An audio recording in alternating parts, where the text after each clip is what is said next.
Warren Ingram, of course, the co-founder of Galileo Capital, joining us tonight on The Money Show. Warren, good evening. It's, for you tonight, it's not about timing the market.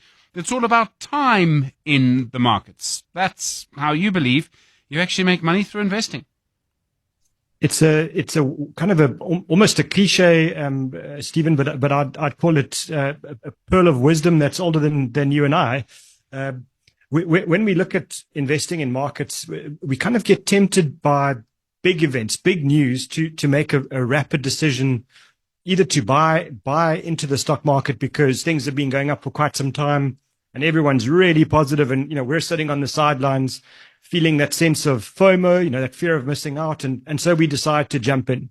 And that's usually the one big temptation. The other one is when markets have fallen and everyone's panicking, and the headlines are screaming at us that there's blood in the streets, and obviously that's not literal, that's proverbial, and it's time to get out because this is the end of the world. And Stephen, we had one of those episodes last week when the Japanese stock market fell 12% in a day, and that's one of the world's big markets taking a massive tumble, and it had a huge knock-on effect, all around the world, from Japan right through Europe into the US, and caused quite a lot of panic. And everyone forecasting that now the markets were really going to tank and everything was going to go over. And the next day, Japanese market jumps 10%, and we see kind of over the week some fairly decent news around inflation, and all of a sudden, the Japanese market recovered all its losses. As of now, I think the US market is doing rather nicely, thank you very much, because there's good inflation numbers again. And so if you were trading on that stuff, you'd probably be down 12% and desperately unhappy. It's also, to maintain your sanity, you have to have a few rules to live by because things are moving so quickly at the moment. We've heard about how volatility indices, the volatility index has been quite high at the moment. In other words, what you're suggesting is that you need to look at the history. What does the history show us? The history shows us always that it's incredibly difficult to predict these big market events. Almost by definition, the one phrase coined by that author Nassim Taleb was the black swan. The big surprise event that will cause major ructions in markets. Unfortunately, the black swan by definition is something no one predicts. So if the market were to fall over now because of a recession in America, it would be reasonably well predicted, reasonably well forecast. And so that's not going to be the thing that takes us out. It's going to be something that no one's talking about right now.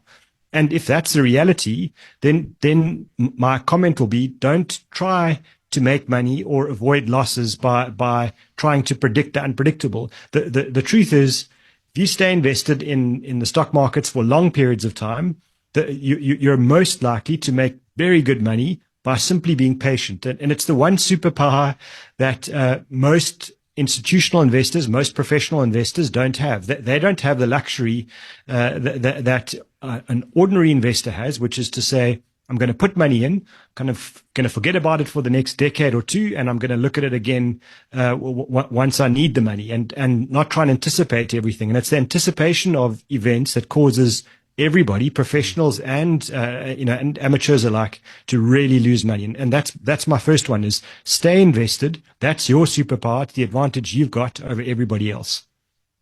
Aren't you asking for quite a lot of head when your heart is pumping very wildly? You look at this, I'm reminded of people's stories I heard anecdotally, I don't know if they're true, but I heard so many of them, that this person lost so much money at the beginning of the pandemic, they took everything out. If they'd left it, they would have been fine. The pandemic was a mighty example of a black swan event, because it certainly wasn't something that any of us forecast, that this virus would come through and kind of work its way right across the world. And you're right, there were a lot of people who looked at this, made really lousy emotional decisions. It's sometimes investors, but equally business people that, suddenly cut their staff complements by 30% and retrenched bunches of people, and anticipating that, the entire world's economy would be 20, 30, 40% smaller than it was before the pandemic. And it's kind of maybe a year to 18 months after that we saw a major, run up in world markets, kind of in complete difference to what actually was forecast. So I think the truth is we as human beings are really well designed to survive, kind of emotional events, but we're really badly designed to make long-term, sensible, calm, calculated, rational decisions. What's wrong with trying to time the market? I mean, you get a sense of something, or you think, well, actually, this time I'm going to be active and I'm going to invest in something that surely is going to do well. Why is that bad?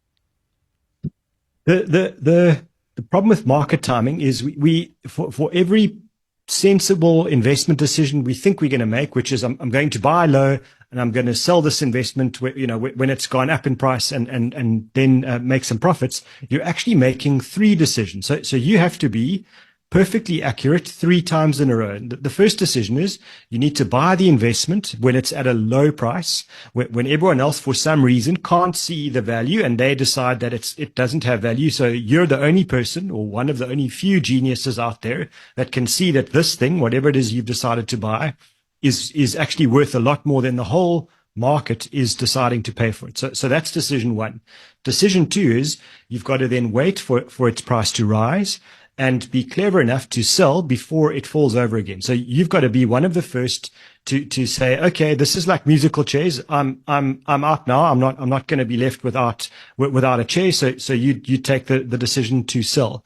Now, most people think that's the whole reality of market timing, but it's not. It's the third decision you've got to make. Is you can't just sit there on the sidelines with cash for the next 2 decades. That's a really bad decision. So now you have to buy again after the investments have fallen, but before they've recovered again. So every time you're making a market timing call, you have to make 3 great decisions in a row. And I think, Stephen, we can pretty much get it right to sell something once it's become a bit expensive. We can, maybe that's a skill we can develop, but what we can't do as humanity, forget about any individual, is we can't make the last decision very accurately. People, professionals, hedge funds, all of those just don't seem to get that right. So I'm going to say it's not even dangerous to time the market. It certainly is. I'm going to argue it's almost impossible. What you're trying to do, I mean, it is betting against the market, and there's a reason why that's difficult, because the market is made up of lots of brains making decisions, and you're just one. You're right. And over short periods of time, the market can be emotional. It can be irrational. It can swing too far. And last Monday and Tuesday in Japan were very good examples of that. But over a 5 and a 10-year period, it goes from being kind of an emotional, voting machine to a rational weighing machine. And what I mean by that is it starts to reward the businesses, because we lose sight of the fact that the stock market is not just a collection of names or symbols. It's actually a collection of mostly very high quality businesses being run by experienced management teams who are doing their level best to grow those businesses day after day, year after year, and to grow the profits.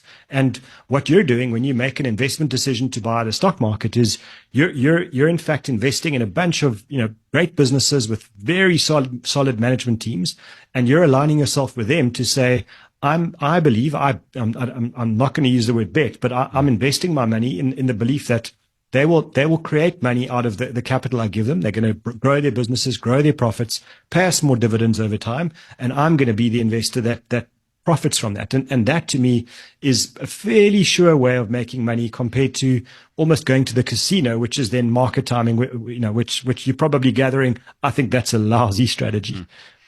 The other issue that we shouldn't forget about, I suppose, is dividends. I mean, you get money from them too.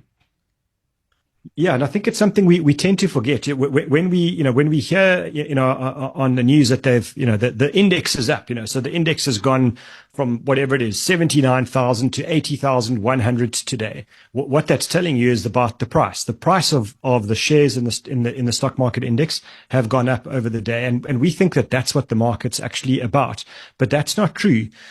Sometimes, over a decade or two, almost half of your growth from being a stock market investor will be earning the dividends that those companies are paying and then reinvesting those dividends into the very same shares that you own. So you actually use cash generated by the companies to buy more shares.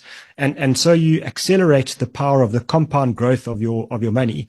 Now, if you're timing the market, if you're chopping and changing and sometimes buying and sometimes sitting on the sidelines, what you're actually doing is limiting half of the superpower of compound growth of markets, which is reinvesting the dividends, because if you're sitting on the sidelines, you're not a shareholder, therefore you don't earn the dividends. And I think it's something people tend to lose sight of, is even when markets are down, if your companies are paying you a dividend, you can use that cash flow to buy the same shares, maybe at an even lower price than you paid, which is, to me, sounds like a sell. It sounds like a good deal. I mean, I suppose really it's also a lesson in patience. You're going to get something. You don't need to worry about it.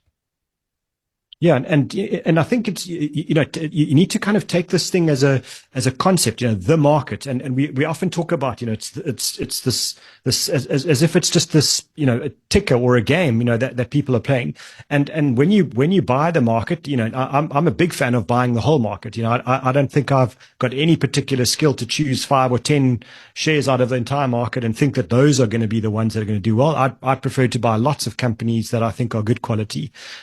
But the reality is, if you're buying in South Africa, you need to look at it and say, actually, what I'm owning when I own, the whole of South African market is I actually own some Shoprite, and I own some Mr. Price and some Standard Bank and some Absa and Old Mutual and Santam, et cetera, and understand that, we've got some serious management teams here that are really battle tested, and allowing those businesses to deliver.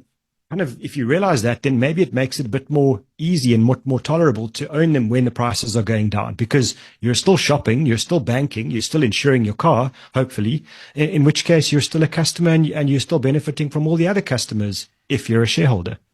We're talking to Warren Ingram in your personal finance slot tonight, co-founder of Galileo Capital. In a moment, we'll hear his answer to this. We've got a question from Tuso that came through this week. It goes like this. Dear Warren, I'm going to be receiving an annual salary increase. I was wondering how best to use the extra money I'll have available. I've got a bond in my apartment, also a vehicle finance. I would like to be debt-free one day. Should I allocate the extra amount to my bond or to my finance? I suppose, Warren, it's a question about the bigger amount or the lesser amount. We'll hear Warren's answer in just a moment. Warren, of course, co-founder of Galileo Capital. Warren, we were hearing Tuso's question. He's getting a salary increase. He's got a bond on his apartment. He's also got vehicle finance. He wants to know, should he put the extra money in his bond or in his vehicle finance? I suppose it's a question about the big debt or the smaller debt. Stephen, Tuso is a person after my own heart. I love the question because there wasn't anything about, I'm going to take some of that money to spend it on, a holiday or a big meal or something. It was all about the debt. So I feel like kind of a big responsibility here to give a good idea. My suggestion is, to look at the interest rates that you're being charged on your apartment, on the debt on your apartment, and then the interest rate that you're being charged on your vehicle. Most likely, I can't think of many instances where the vehicle finance will be cheaper than the debt on your home loan. But if it is, then rather pay off your apartment first. But if as I suspect that your vehicle finance is more expensive, then that's the one that you use to kind of knock down first. So that's where you pay off extra money first, and then hopefully you get that vehicle paid off as fast as possible, and then take all of that money that you've been putting into the vehicle and put that into the bond. And then you kind of, you get that space in your budget where you're paying off a very high rate of interest on a vehicle, and it's costing you a lot of money, compounding against you, and now you turn that around and pay that into the bond, which might be at a much lower interest rate. I often see vehicle finance at sort of prime plus 2 or prime plus 3, and sometimes people are only paying prime or prime minus a half on an apartment or on a property, in which case that's the much better thing to kind of delay paying off and pay off the most expensive assets first. So I hear that, Warren. Just to come back a little bit, if I may, if you are at the beginning of a housing bond, and it's a much longer term debt, could it not be that actually it would save you more money in the longer run by paying as much as you can into that first? It sort of intuitively it feels like that, Stephen. But the thing is, you're looking at the thing that costs you the most. So if you work out the difference of an interest rate of 3 or 4% more than let's say on the vehicle than on the house, paying off extra money into the house certainly will make a dent, and it will help you. I mean, it's never a bad idea to pay off debt, more quickly than you're supposed to. But the kind of straight number calculation would say that you would make a much bigger dent much faster in the more expensive debt than you will in the home loan. And also remember that your vehicle finance hopefully is not over very long periods of time. I have seen some instances where people are financing cars over 6 or 7 years, and that's a horror story for me. But if it's over 3 years and you're paying extra into the car debt, and it's only a 3-year period, you make a huge impact on paying some extra. So I do think that the car will work better. But having said that, some people feel much more comfortable, and sort of, sleep at night factor by paying more off into their home loan. And, who are we to stop them doing that if they think that's a better idea? And maybe the last option is you don't have to do the one or the other. If you don't like my maths, by all means take the increase and put half into the bond and half into the car debt. And maybe that settles your mind if you don't like the one or the other. I have to say, I think I would just feel that I'm not achieving anything, even though I am, if I were to split it down the middle. But I hear the point. It's a good point. Just the whole issue of, timing the market versus staying in the market. You're very much about staying in the market. There are always going to be those periods of volatility. And I think the big concern is, and this is what happened during the pandemic, that you might end up having to take your money out for some reason, at a very, very bad time. So then, do you just have to stay the course? I mean, in the end, this is all about just staying the course for a very long time and staying according to your plan, not what the markets do so much. Yeah, I think the one thing to remember about markets is, it doesn't take an event like the pandemic to cause markets to go down.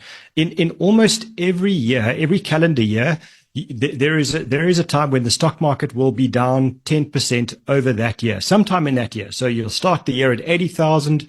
At some point, it could be, down at 71,000, which, if my maths is right, that's more than 10%. And all of us will feel much poorer when that's happening, and we'll be really grumpy. And if you were listening to me and you were staying invested and you kind of had that ride down, you probably want to send me some hate mail. I think my email address is, stephengrootes@gmail.com. But don't do anything. Don't react to that. The thing is, markets tend to recover those big losses in a short period of time, and so get used to those up and down periods, and then prepare yourself to stay the course. The truth is, you can't then invest money that you think you might need in the next 1 or 2 or 3 years. You can only commit money to markets that you are prepared to leave for 5 or 10 years. And I'm joking about the email address for those that are listening. Sorry, Stephen. No, quite all right. It's interesting though. I think over the next little while, we're all going to have to listen to our head very hard and try and ignore our heart, Warren, because over the next couple of days, we've got those inflation figures from the US tomorrow, but things are going to be a little bit seesaw, up and down. Absolutely. And, the US election noise is ramping up, and, there is kind of increasing, discomfort about what's going on in the Middle East. Will we see a kind of escalating war there? And all of those are reasons to be fearful. My comment is, if you are invested already, then stay invested and don't pull out of your investments when those things happen, because they're unlikely to end the stock markets. They're unlikely to end the businesses that you own. So remain invested. However, if you've got cash and the markets do fall over in that time, they're down 10 or 12%, then you should do what everyone else won't be doing. You should run. It's the equivalent of running into the burning building. Go and buy when the markets are down, because actually the markets are on sale, and you should be filling your boots. Warren Ingram, thanks very much indeed. Really appreciate it. Co-founder of Galileo Capital with personal finance tonight. The Money Show with Stephen Grootes is brought to you by Absa CIB, recognized at the Financial Mail Top Analyst Awards 2024 for investment insights that put clients first. Absa